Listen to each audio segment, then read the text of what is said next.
هم راځي. خوراک او څښاک رانه په هره لاره مخکې رسي. چرته چې زه تلی شم هلته کې هوا هم راځي. د موسمونو او وختونو عجیبه ترتیب دی. د موسمونو او وختونو عجیبه ترتیب دی. په یو تړلی وخت تیاره راځي، رڼا هم راځي. زهر زرغون کړي او تریاق ورلره هم زرغون کړي. زهر زرغون کړي او تریاق ورلره هم زرغون کړي. په هر یو دور کې فرعون لره موسی هم راځي. د ځان په حقله دې په څو رنګه ګویا نه کړمه. د ځان په حقله دې په څو رنګه ګویا نه کړمه. ګنې قسم دی چې ستا نوم راشي حیا هم راځي. خپل اباسین د تخیل په اسمان وځلوه. خپل اباسین د تخیل په اسمان وځلوه. هنر هم ورکه چې لیدولی دنیا هم راځي.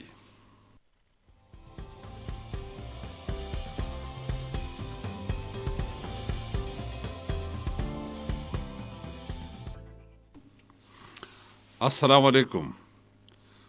د سنو اف ام شپږ نوي د امن غږ نه د ادبي نړۍ سره زه یم ستاسو کوربه اباسین یوسفزی. ادبي نړۍ تاسو ته وړاندې کوي ښاغلی اظهار محمود. هیله ده چې تیر وختونه به م ښه تیر وي او الله دې راتلونکي ډېر ښه تیر کړي.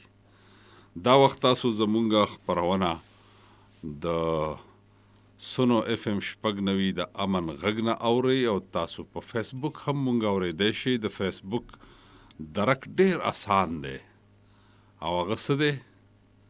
سنو پښتونخوا. سنو پښتونخوا په لار چې تاسو لاړ شئ فیسبوک ته نو زمونږ خپرونه به اورئ.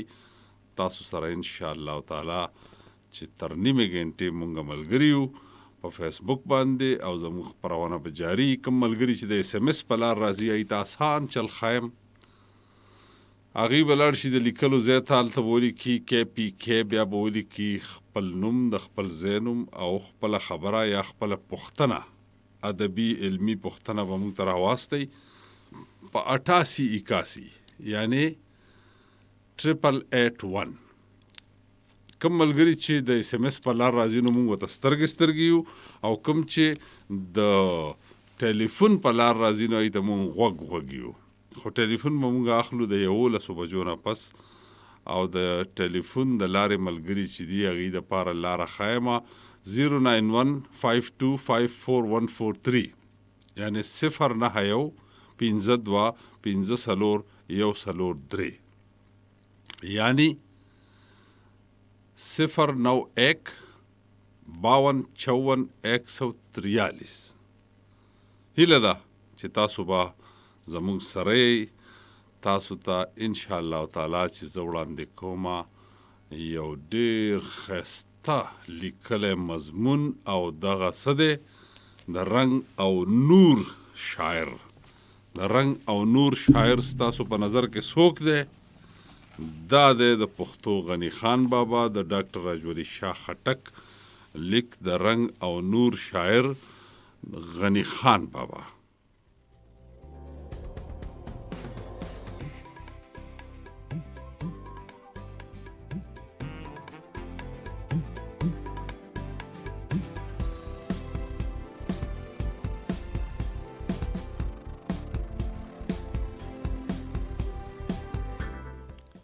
تاسو ته یو ځل بیا هرکلی ستړي مه شئ، په خیر راغلی. د رنګ او نور شاعر. د رنګ او نور شاعر او د رڼا او سیوري مصور غني خان د یو داسې مضطرب او بېقراره روح نوم دی څوک چې هره لمحه د ښایست په سمندر کې ځان لاهو کولو ارمان او جستجو لري. په هر شعر او هره نغمه کې د منصور بېباکي ده چې ځان د حسن مطلق نه غیر نه ګڼي. ورسره یو دومره اعلی او سپېڅلی ذهن لري چې د ژوند او کائنات د اسرارو تورتمونو ته بې له څه ورکوزیږي. د یو مړني فلسفي په څېر د حقیقت په لټون کې د مجازي پردو هډوسه لحاظ نه ساتي. غني خان د هغه ارمان نوم دی چې د زمان او مکان په دې محدوده فضا کې په ګرانه ځایږي. د رڼا د ساسکو په پلوشو کې او د بوډۍ د ټال په سرو زیړو ریخمینو شغلو کې خور وور غني خان د دغه ارمان د غني د خپل مخصوص تخیل په وجه د جمالیاتو څخه د داسې قسمه تجربو نه تیر شوی دی چې کله د اظهار صورت تساس شي نو یو آفاقي فن ترې پیدا شي. د ارمان دا سفر خو نه ختمېدونکی دی او نه ختمیږي، ولې د دې له مخه چې کوم قادر فن غني خان زیږولی دی هغه د فنکار په حیث دی او مکمل غني تصویر سازوي. غني خان د پښتو په تهذیب کې یو په تاریخي اعتبار یو داسې فنکار دی د چا فن چې زموږ د ذهن د پیړو او صدو د سفر نه پس د معیار په نوي بام ودرېږي. یو فن دی او بل د فن لاره ده، بل ژوند دی او د ژوند لاره ده، ورسره پښتون دی او د پښتني جرأت لاره ده، او دا یو داسې لاره ده چې بې د غني خان نه پې بل څوک داسې په ګرانه د قدم اخیستو حوصله لرلی شي. د رښتیا سپین ویل، اخلاص، همدردۍ، انسان دوستۍ، سړیتوب سره سره د ښایست او د عشق د تلسمونو په لور تلې دا لاره چې غني خان خپل یوازې مزل ته غوره کړې ده او د خپل ژوند د مقصد په خاطر انتخاب کړې ده. بې له سیرې او څه لحاظ پې روان پاتې شوی دی، که د وخت او د زمانې بعد په هر سمي چلیږي، د ښایست نه هم اعلی او د جرأت نه هم زیات ښکلی د ازادۍ ژوند او آزاد مرګ دی. په هغه لاره کې کوم چې د چا د ځان دپاره غوره کړي وي، غني خان وایي چې خازې شنې مې په قبر وي ولاړې، که غلام مړوم راځئ توکۍ پرې لاړې، یا دا چې زه پښتون یم ستا د مرګه نه یریږم، خو مې تش ژوندون او خوشي مرګ ته قار شي. د ښایست نه ورخوا او د جرأت نه زیاته ښکلې لاره د غني د ازادۍ، سړیتوب او د فن لاره ده.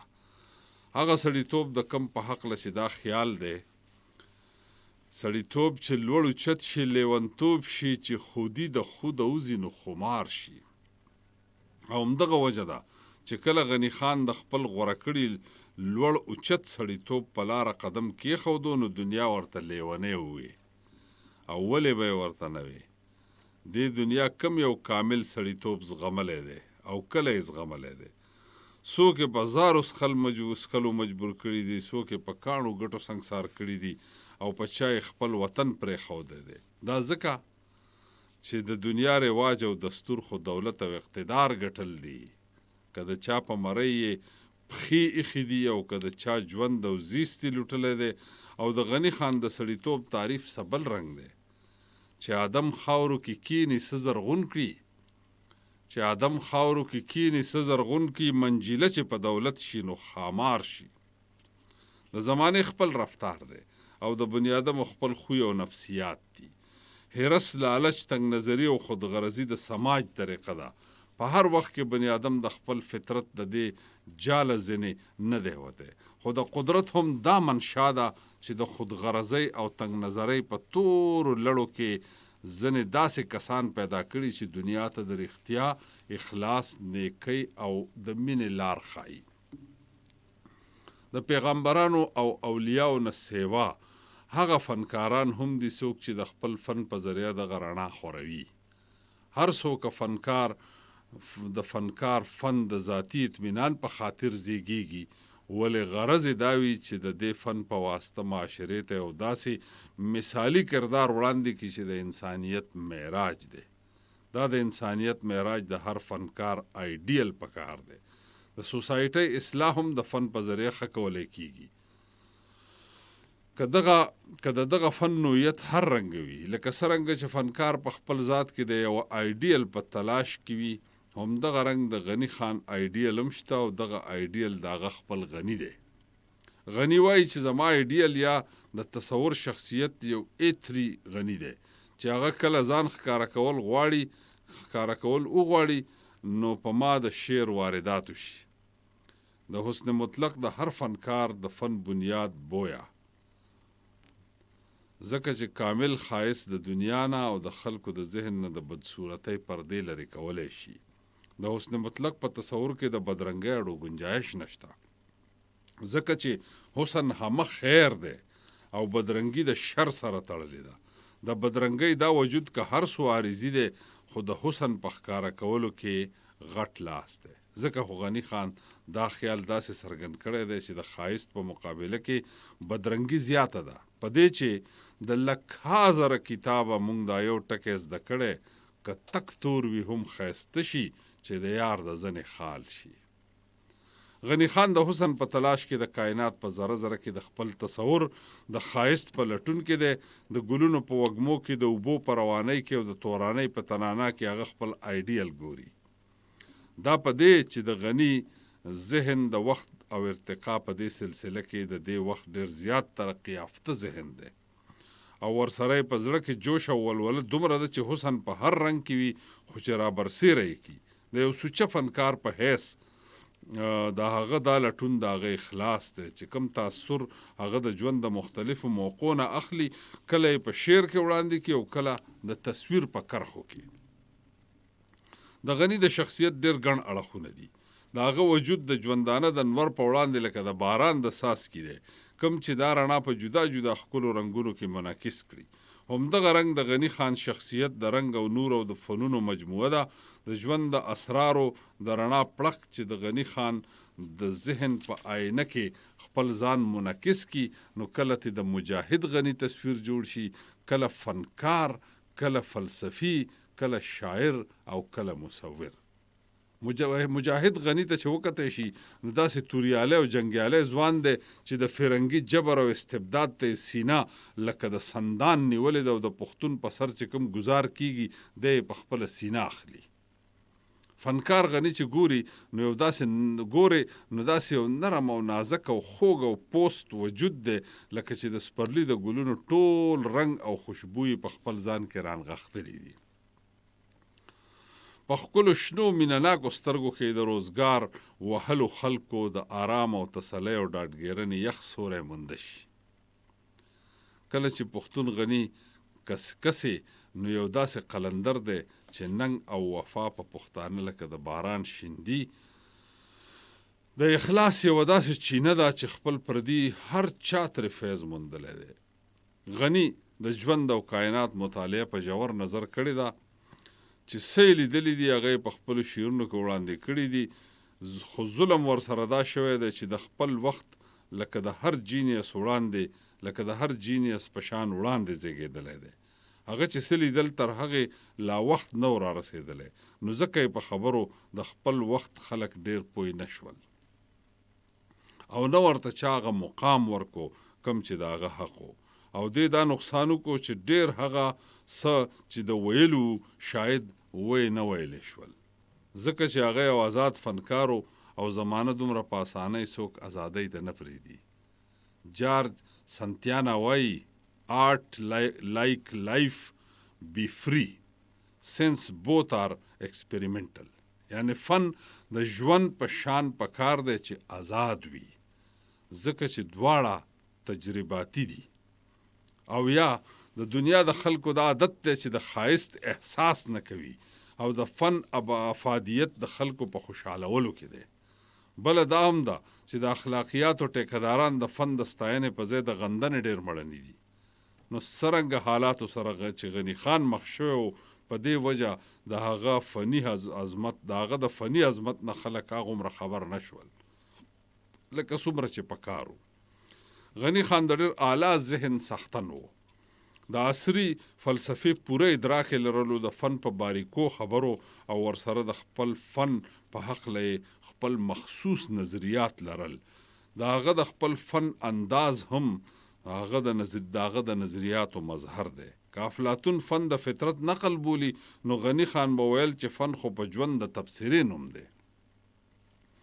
غني خان په خپل فن کې ارتسامي و. هغه به وی چې زه به فطرت داسې ښکاره کوم لکه څرنګه چې ماته ښکاري، داسې نه لکه څرنګه چې د خلکو خوښي.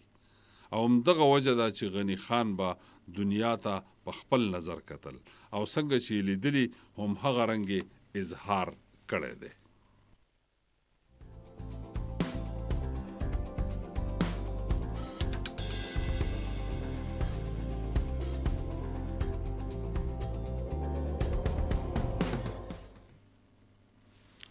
د ارتسامیت تاثریت دا کار دی چې هغه فطرت ته منشور یا پرزم کیږدي او په دې منشور کې چې څنګه او په کومو رنګونو کې منعکس شي همغه تصویر وي. ځکه خو غني خان د شاعرۍ سره سره مصوري هم کوله. د مصور په حیث چې هغه کوم تصویرونه ساز کړي دي هغه د فطرت نقل نه بلکې یوه داسې طریقه وه په کومه چې د فطرت عام اثر ښکاري.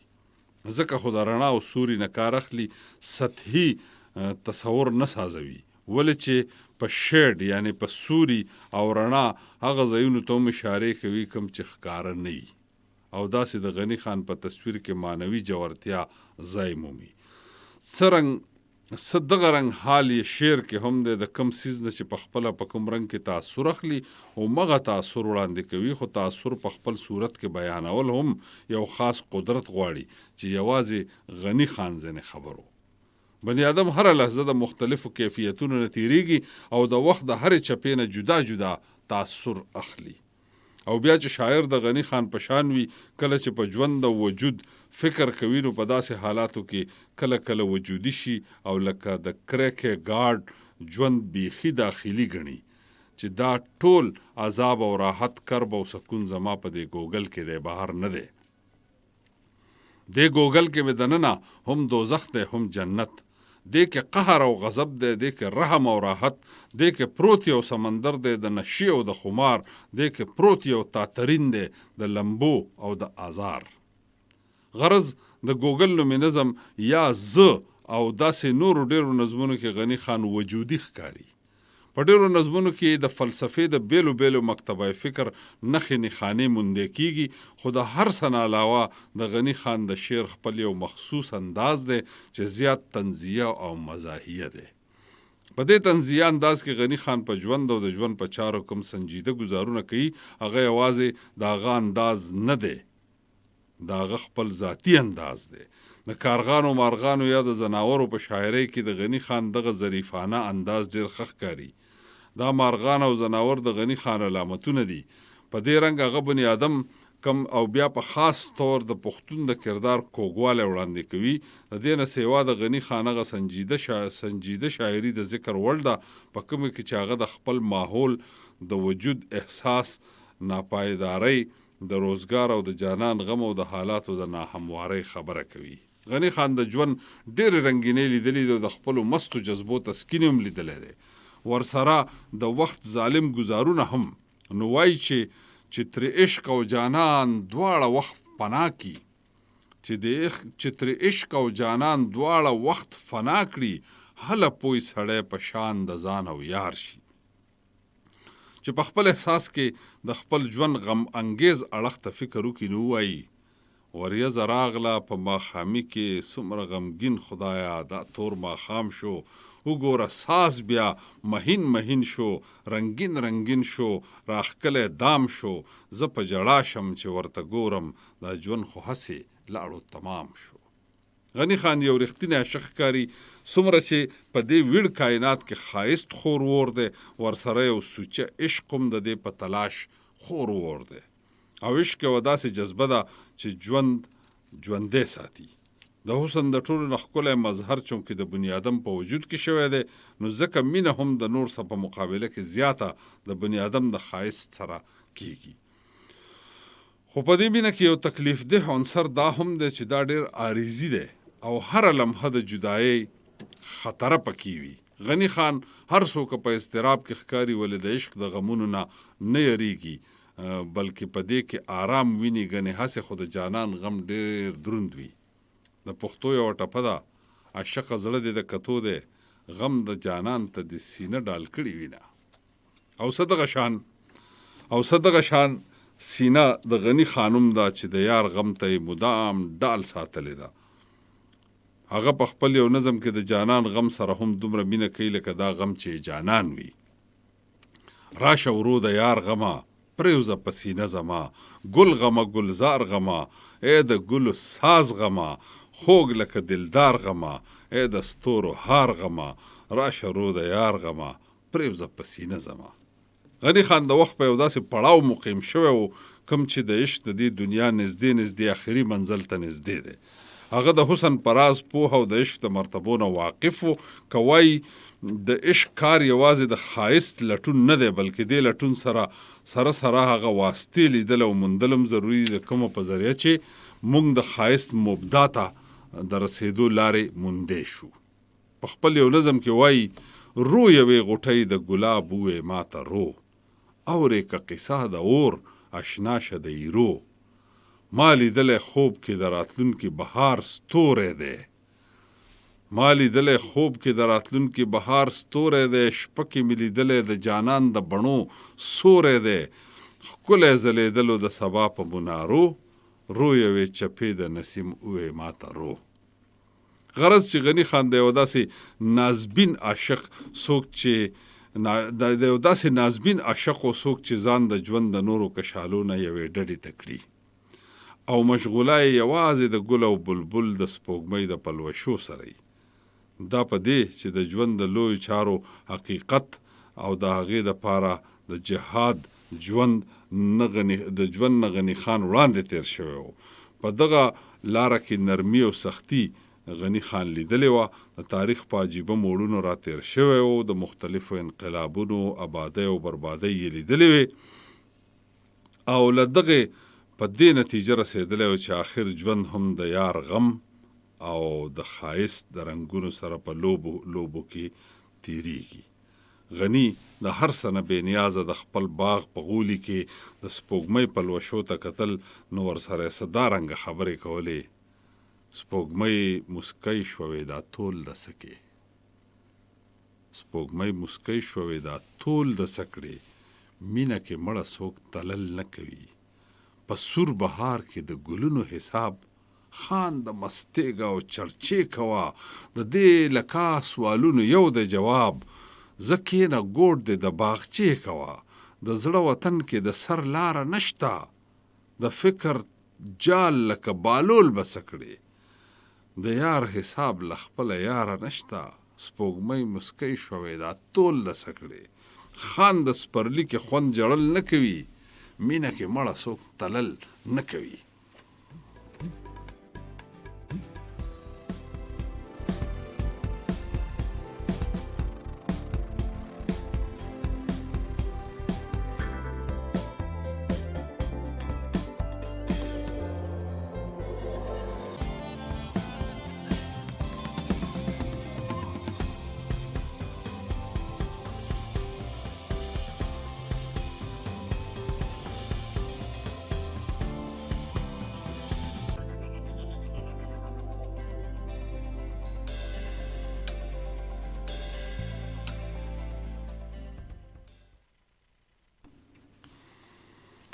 یو ځل بیا هر کله ستړي مشئ په خیر راغلی هر کله راشئ تاسو د رنګ او نور شاعر.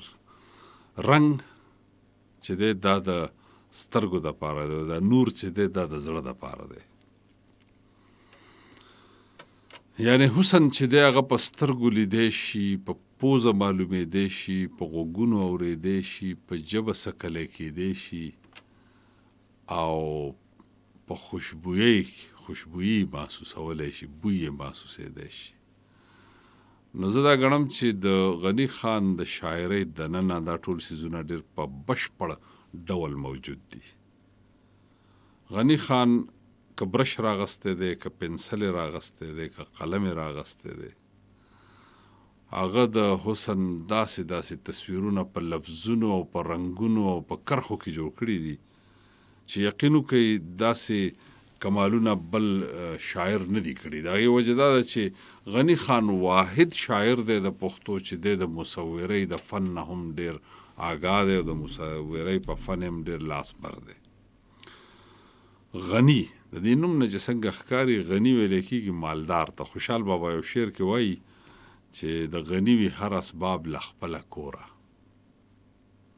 یعنی مالدار سړی چې دی د هغه هر څه د خپله کوری د چا نه څه غواړي نه زموږ په شان نیسمن چې پوله یې پړق ته چې ناسي نو دا کله د چا نه څه غواړي او کله څه غواړي کله چا ته خوله وازې نیولي کله چا ته د سیف الرحمن سلیم خبره وي چې د وړو وړو خدایانو دې بنده کړم لویه خدایه زه به چا ته سجده کړم بله دا ده چې موږ سره څه نه وي نو بس چا سره څه نه وي ته به خامخا د نورو خلکو نه غواړې او خولې نه به دې سمه کونډۍ جوړه کړي موږ چې کله واړو نو موږ چې د یو بل نه به څه غوښته نو موږ به داسې غوښتی داسې لاس به تاو کو لاس بیا به م غوښته مطلب دا دی چې دا د عاجزۍ اظهار کول او دغه اظهار چې دی د دې دننه د خپل شخصیت مسخ کول پرې وځي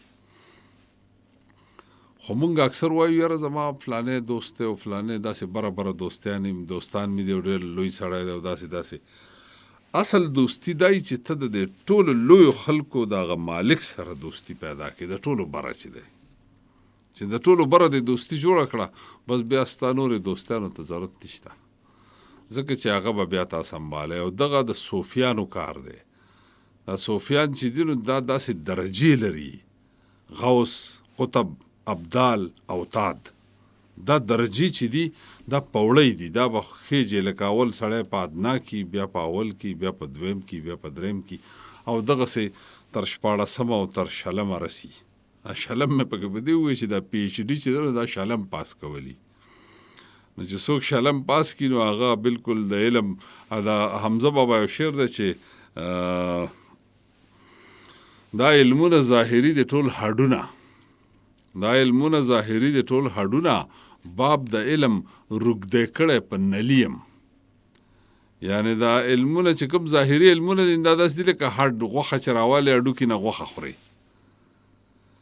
او دا اصل علم چې دی نو هغه نلی دی په هغه هډوکي کې دننه چې کوم خواږه پراته دي کوم مازغه پراته دي نو هغې ته وایي نلی دغه مغز دی لکه مونږ اکثر ځینې خلک خوبانۍ اخري او هغه هډوکی چې دی هغې وغورځوي نو هغې کې دننه چې کوم مونږ ته بمبته وایو دا بمبته چې کوم وي نو په هغې کې هغه خوږ څیز چې لږ لرې پروت وي لږ کلک ټکول غواړي ماتول غواړي او په طریقه ماتول غواړي چې خراب دننه شي نو علم اصل کې هم داسې څیز دی چې ته کله علم ته ځان رسې نو به داسې رسې چې دغه علم درنه خراب هم نشي یا رحمان بابا شعر دی چې علم وکړې هیڅ عمل ور باندې نه کړې لکه طفل هسې لوبې په کتاب کړې یعنی ماشوم چې دی چې کتاب ورکړي نه پې لوبې کوي کله پې پاڼې شلی کله پې خپیږ دي کله پې ودرېږي د دې سره واقعه را یاده شوه یو ځل زه په جاز کې روان وم زما خواته یو فرنګۍ ښځه ناسته وه نو هغې خپو کې یو د لرګي ډبی ایښودی او په هغې به د پاسه خپې ایښودې وې نو څه وخت پس اوږد مزل و نو څه وخت پس به یې ډبی وسپړدو د هغې نه به یو کتاب راوویستو او څه غلی به یې ځان سره ډېر وخت ووی او بیا به یې پکې کېښو نو بیا زما د هغې خبرې اترې شروع شوې نو ما ورته وویل چې یاره دا ته چې دا کتاب راغلی دا څه دي نو هغې وویل دا خو زموږ مذهبي کتاب دی نو زه یې وایم نو ما ورته وویل چې یاره دا مذهبي کتاب چې دی نو دا خو خلک د خپو لاندې نه ږدي که نه نو ما ته وویل ولې وایي څه وشو چې د خپو لاندې مې کېښو نو ما موږ خو خپل مذهبي کتاب ډېر په اوچت ځای کې ږدو او ډېر په حفاظت یې کوو او کپړه تې تاوو او ډېر خیال یې ساتو او ما ته وایي چې د مذهبي کتاب موږ هم ډېر خیال ساتو خو چې د ځان نه لرې ږدې اوچت یې ږدې او بره یې ږدې نو بیا خو به یې ته لولې هم نه ما ورته وایي او بس موږ یې وایو نه موږ هسې قرآن په سر ږدو او مبارک یې ګڼو خو دننه چې پکې څه دي نو د هغې راته پته نشته چې څه دي هغه د ثوابۍ د سړي خبره ثوابۍ کې یو سړی په جومات کې پاڅېدو پخوانۍ خبره ده په جومات کې پاڅېدو وی عزیزانو د نن نه پس به وایي زه مانځه له نه راځم خو څوک به ما مجبوروي نه نو چا ورته وی فلاني کاکا ولې څه چل شوی ته مانځه له نه راځې نو هغه ورته وی یاره دا مونځ چې دی دا د خدای پاک سره خبرې کول دي او دا د اوس ما مونځ وکړو او ما ته هېڅ پته نشته چې ما خدای ته څه ووایي چې کله مونځ په پښتو کې کو نو بیا به راځم ځکه چې زه به پې پوهېږم چې زه خدای پاک ته څه وایم. ځینې اکثر ځینې خلک وایي چې یاره تاسو نه به په قبر کې تپوس کېږي چې یاره من ربک او من دینک نو ته به هغې له عربي زده کې په عربۍ کې په جواب ورکې. نو ما یو مولوي صاحب ته ویم یاره مولوي صاحب دا فرښتې او خدای پاک چې دی نو ولې دا په پښتو نه پوهېږي څه چې هغې له به عربي زده کول غواړي. ټیک ده عربي زموږ دپاره محترمه ده، د قرآن ژبه ده، خو خدای پاک خو هر قام ته د هغې په ژبه کې پیغمبر ورلېږلی دی. نو اندازه کوئ چې کله تاسو د خپل مافی الضمیر بیانولو دپاره ژبه غواړئ یا په یو څیز د پوهېدلو دپاره غواړئ نو خلک په خپله ژبه کې ډېر ښه پوهېږي. او غني خان چې دی نو هغه مونږ ته په زمونږ په ژبه کې په ساده باده کلیواله ژبه کې مونږ ته خبره کړې ده او په هغې کې هغه د الله تعالی د ذات سره د ډېر نزدېکت اظهار کړی دی. په خدای پاک باندې د مینې چې کم اثر په غني خان کې دی، د غني خان په شعر کې دی، یقین وکئ چې دومره اثر چې دی دومره نزدېکت چې دی په ډېرو کمو شاعرانو کې ما لیدلی دی. او هغه خاص کر د پښتو هغه شاعران چې کم زاړه وو زمونږ هغه اوریدونکي چې کم زمونږ سره مل دي د فیسبوک په لارې نو هغې ته مونږ هرکلی وایو. شکیب وایي چې پروګرام اورمه زبردست دی، مینه او احترام. مونږ تاسو ته احترام لرو، الله خوشحاله که. عبدالکریم سلامونه کوي، وعلیکم السلام. صابر د بالاګړی وایي چې سلامونه او په خیر راغلی. نو ستړي مه شئ، خوشحاله اوسئ. مونږ ټول ستاسو سره یو، مونږ د یو بل ملګري یو، ځکه چې پروګرام تاسو اورئ نو مونږ د یو کور غړي یو. نو هغه ملګري کوم چې دا وخت زموږ سره پروګرام اوري هغې ټولو ته هرکلی وایو. که څوک د فیسبوک په لاره اوري، که څوک په اس ام اس باندې زموږ سره رابطه ساتل غواړي، که څوک د ټلیفون په لاره، کوم ملګري چې ریډیو ته ناست دي نو هغې ټولو ته مونږ احترام لرو ځکه چې هغوی زموږ سره مل دي، زموږ سره ټل دي او تر هغه وخته تر څو چې مونږ پروګرام ختم کړی دی. نو یقین لرئ چې کله مونږ خبره کوو د شاعرۍ او بیا په شاعرۍ کې د الله تعالی د ذات سره د نزدېکت او د محبت او د الله د لټون، نو په غني خان کې دغه کار ډېر په فلسفیانه او ډېر په جدید رنګ کې موجود دی. د غني خان په شعر کې چې کم نزاکت دی، کم شوخي ده، کم مستی ده، کم خوږوالی دی، یقین وکئ چې دغه خوږوالی په ډېرو کمو شاعرانو کې شته. تازه ګل او عبدالکریم هم سلامونه کوي، وعلیکم السلام. ستړي مه شئ. نومان هم مونږ سره دی، الله دې خوشحاله لري، ستړی مه شئ. نو زمونږ د فکر ملګري چې کم دي نو هغه زمونږ سره دي او هغه دا دي چې هغوی د شعر و ادب مینوال دي او مونږ ادبي نړۍ خپرونه ستاسو دپاره وړاندې کوو. په دې خپرونه دننه مونږ کوشش دا کوو چې نثر، نظم، مختلف اصناف ستاسو سره وخت په وخت شریک کړو. کوم ملګري چې زمونږ سره دا وخت په لاین دي نو هغوی که د اس ام اس په لار راځي نو آسان چل دی. څه دی؟ لاړ به شي د لیکلو ځای ته، هلته به ولیکي KPK، بیا به خپل نوم او د خپل ځای نوم ولیکي او نیغ به را روان شي په خپل پوښتنه، خپله خبره به مونږ ته راواستئ په 8881 یعنې 8881. کوم ملګري چې زمونږ سره د ټلیفون په لار باندې تماس نیول غواړي نو 091 52 54 143 یعنې 091 5254 143 091 52 54 کوم ملګري چې زموږ سره د فیسبوک په لیکه باندې ملګري دي نو د هغې نه به مونږ مجبوراً اجازه اخلو. وجه دا ده چې وخت ډېر مونږ خپل پروګرام جاری ساتو. د فیسبوک ملګري چې دي د هغې ته په مخه ښه وایو، د هغې نه اجازه اخلو. انشاءالله تعالی چې تاسو به هر ځل زموږ پروګرام د څه وخت لپاره په فیسبوک باندې خامخا اورئ او دغه آی ډي چې چا نوي کتلي، نوي نوټ کړي، ځان سره نوټ کړئ، سنو پښتونخوا. آسان درک دی، تاسو د فیسبوک په پاڼه مونږ کتی شئ او زموږ سره خپل جذبات شریکولی شئ. د فیسبوک د ملګرو نه اجازه زمونږ خپرونه جاری ده. الله هم خوشحاله لره. ګورو یو دماخلو او بیرته راځو ستاسو سره ډېرې خبرې هم کوو او ستاسو SMS هم وایو، ستاسو شعرونه هم وایو، ستاسو شعرونه اورو هم او ستاسو د سوالونو جوابونه هم درکوو.